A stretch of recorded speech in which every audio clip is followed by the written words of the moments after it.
go to bed with all my friends.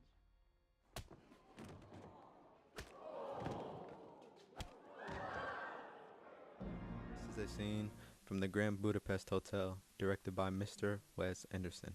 But chances are, you would have known that already. But why is that?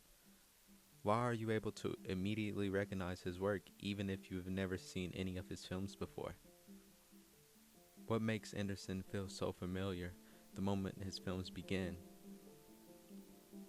Anderson has crafted an identity, one so recognizable that even people who have never watched one of his works could still identify.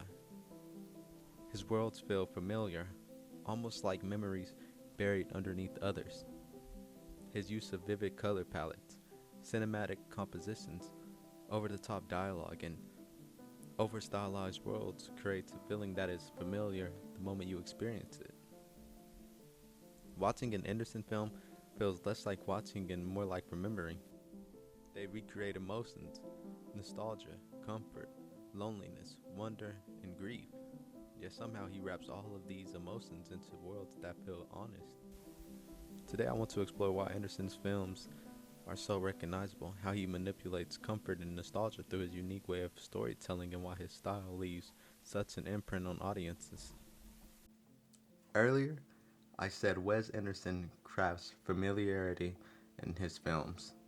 What I mean by this is Anderson builds his films around truths hidden beneath colorful worlds, emotional truths. Even though his characters seem out there, You're looking so well, darling. You really are. I don't know what sort of cream they've put on you down at the morgue, but I want some. Anderson has gone on to say many admired by people from his personal life. Many a person's traits woven into his characters. And that's important because despite all his stylization, his films are rooted in something. Anderson films are often structured like memories or stories being retold. Not memories in the most literal sense, but emotional reconstructed memories. Stories retold years later where details become exaggerated. It feels like sitting across from a grandparent hearing stories about events from lifetimes ago. Details become romanticized. History becomes brighter. People become larger than life. The world feels remembered. The Royal Tenenbaums unfolds like a novel. Busmore states like a play. Rule Rise Kingdom like a childhood scrapbook. Even Mr. Fantastic Fox feels like being told a story. Anderson reminds us that we are listening to his stories about how his worlds came to be. It has the effect of pulling us deeper into it because stories are comforting. Anderson understands this, so he builds his films around that emotional connection. That's why even a first-time viewer can feel nostalgic watching his films, not because they remember the film, but because the film reminds them of the feeling of remembering. One of the biggest reasons Anderson's films are recognizable is his camera composition. You can pause any frame from one of his films and identify who directed it. Why? Because Anderson treats the camera like a world unto itself. The camera creates its own symmetry. Characters don't compete within the frame. Everything is always balanced. Objects are never haphazardly arranged. The result is a world that feels intentional. Anderson isn't trying to reshape the world. Rather, he's trying to recreate how it is when we remembered it. Anderson camera work reflects that emotional depth. Take Grand Budapest, for example. Nearly every frame is balanced. The hotel feels less like a real building, more like a playhouse. Tracking shots glide through hallways like someone moving pieces across the set. Characters enter scenes like performers stepping onto a stage. The world feels fake, yet strangely believable.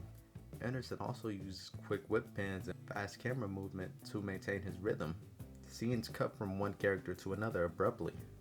Combined with flat camera angles and limited depth, his films resemble moving pages from a storybook. Even the way actors deliver dialogue supports this. Characters often speak in emotional, restrained ways, delivering absurd or tragic news with seriousness. That deadpan delivery creates humor, but also reinforces the structures of Anderson's films. No one behaves naturally, yet somehow the emotions still feel real. And that balancing act is what makes his worlds truly unique. Anderson loves bringing audiences into worlds of comfort and familiarity, but perhaps the most manipulative tool he uses is color. Anderson understands how color psychology affects the audience. His films are filled with vibrant yellows, cool warm reds, pinks, oranges, and berry blues. These colors create softness even when the subject itself is serious. Anderson in his worlds often explores themes like grief, loneliness, broken families, depression, abandonment, and death. Easily, his films remain vibrant and inviting. Why? Because the colors act like a cushioning. I look at Moonrise Kingdom. The film deals with loneliness and isolation, but its golden lighting and storyboard aesthetic transform those emotions into something real and dreamlike. Anderson understands something important. Humans are naturally drawn towards beauty and safety. So while audiences may consciously recognize the darker themes inside his films, subconsciously they remain relaxed because of the environment surrounding those themes.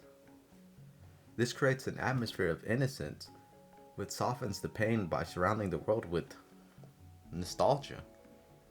It's as if Anderson wants us to process difficult emotions the same way we process memories, through warmth and distance. To end this video, I wanted to ask a question. If you could create something culturally distinctive, something instantly recognizable as your own, how would you do it? Would you use raw editing and handheld camera movements to create a sort of realism? Would you use long takes to build tension? Would you ground your stories in darkness and seriousness? Or would you create colorful worlds filled with nostalgia and comfort like Anderson? Anderson combined all these techniques to create films that feel timeless. His use of symmetrical framing, exaggerated storytelling, nostalgic structure, and vibrant color palettes all work together to create familiarity inside of his worlds. That's why his films stay with people. Not because they feel real, but because they feel remembered. Perhaps that's the true essence of Anderson's filmmaking. And perhaps that's the true essence of Anderson's filmmaking. He understands that audiences don't always connect to realism.